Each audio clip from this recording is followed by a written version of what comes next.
Alright, hello fun and welcome back to my Fallout 4 on Spot Night series, where today we are having a look at the SKS Rusted Chinese Hunting Rifle mod, which is being made by user Precision Tacos. And what this glorious little piece of work looks to add into the game is the real-world SKS rifle, which I've been having so much fun with here in the game, primarily, of course, because it is a real-world historic weapon, and you guys know me, I always love those being added into the game, but also, it's an SKS, and in real life, I've always wanted to shoot one of these, but sadly, have never had the opportunity, but hey, at least I get it here in the Commonwealth. So let's jump on over here and have a look at what we do get with the SKS, which in its most basic standard form will deal a pretty decent 67 damage using a 7.62 round with a firing rate of 73, range of 203, accuracy of 58, and a weight of 10.2. Not too bad there. And as you can see, it is pretty nicely made with good modeling and texturing. I especially do love that we do have a lot of detail up here for the where the iron sight sits. Very nice up in there, and just all in all, a pretty well-made SKS model. I do very much enjoy it. Now, as for the modifications, it's a pretty decent list. Not a huge amount of mods, but enough to really help this fit your particular shooting style, and of course, make it more useful damage-wise into the later portions of the game, and a few... well, they're kind of aesthetic, but they actually do have stat changes. A few things in here to make the gun look a bit different, which is always fun. Again, though, if it fits your shooting style. Now, as for how you do get your hands on one of these things, it's actually pretty darn easy, but before you can get it, you are going to need a couple of prerequisites. The first is the Nuka World DLC, and the second is the A Bundle of Tape mod.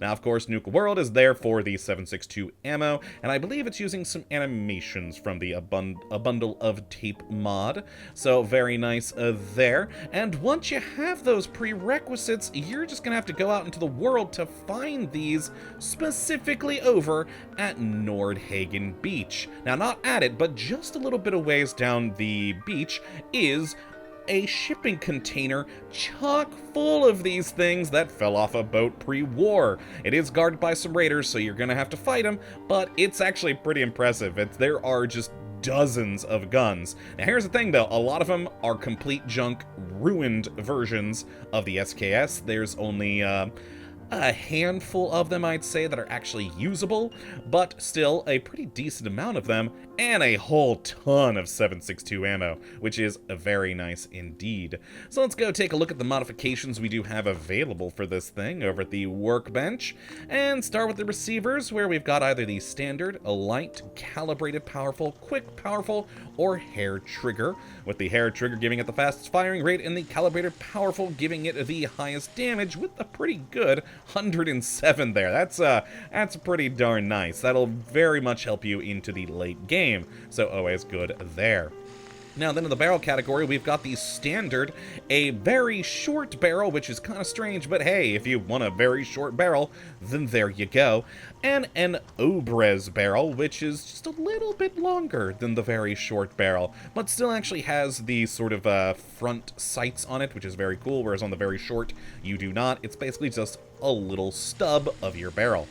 Now then, in the stock category, we've got the standard stock, a stripped stock, where you got all the other furniture pieces of the gun taken off, a cut stock, a very short stock, a marksman stock, and of course a stealth stock, with the marksman and stealth both changing up the actual texturing on the gun, going from the more standard wood to more of a cherry wood there, and more of I don't know what color that would be, mate. No, not dark enough for ebony, but a darker wood there for the stealth.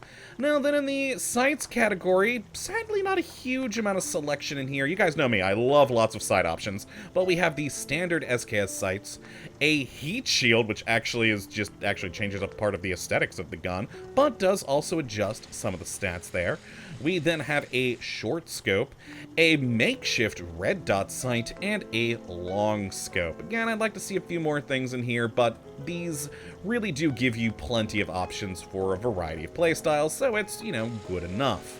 Now then in the muzzle category, we've got either nothing, a folded SKS bayonet, the SKS bayonet being out there, a compensator, long compensator, and suppressor. Wonderful.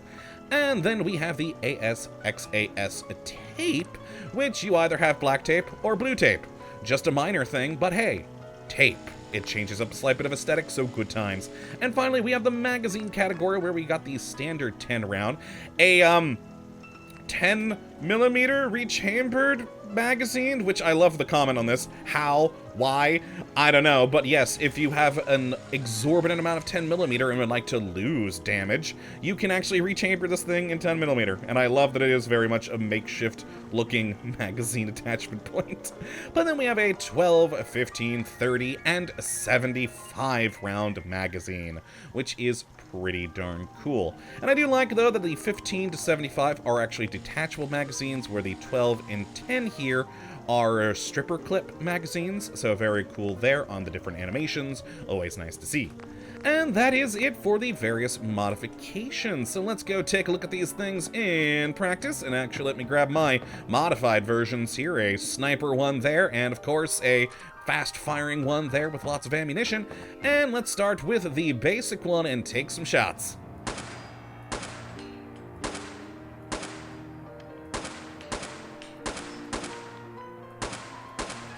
And there we go. Using these standard in-game sounds, etc., but, you know, still nice there. It does give a good oomph, even with the vanilla sounds.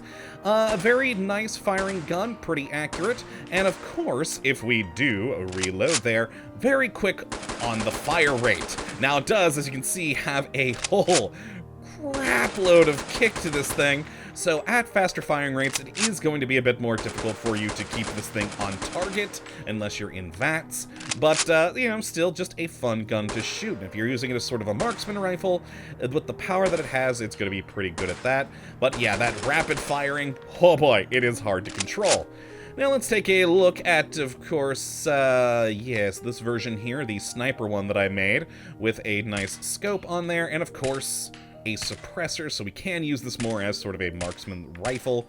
And with that 30 round magazine there, it's, you know, pretty good amount of ammo for you to really take down your enemies. And with the modified version, the kick is a little bit more controllable on it. You can see there, it's not quite as just jerking all the way up as it was before. So pretty nice. And then of course I've got the big detachable box magazine thing down there with, of course, the fun bayonet. Who doesn't love a bayonet? So let's take a look at that. A little bit less powerful than the other two versions, and it does have the makeshift red dot, which is weird. I mean, it's kind of strange. It's just a big red box. I don't know if that's supposed to be that, but hey, you know what? It works. It is makeshift, so it kind of makes sense that it would be weird like that. But yes, with that big magazine, we have plenty of rounds to just chew through the enemy, which is always magnificent. Again, though, with that kick on this particular version, since I especially went with a shorter barrel, yeah, it's, oh boy, hard to control, but still, you know what, not a bad gun. So let's take a look at it in practice against a creature, and of course spawn our usual Deathclaw, which, oh boy, with my aiming is probably going to take us a bit, but we've got plenty of bullets in our magazine.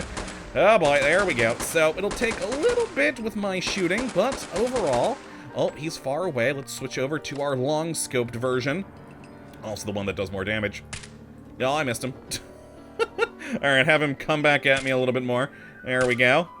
And oh boy, yep, getting good damage on him. We might be able to kill him before he gets to us. Yes! Beautiful!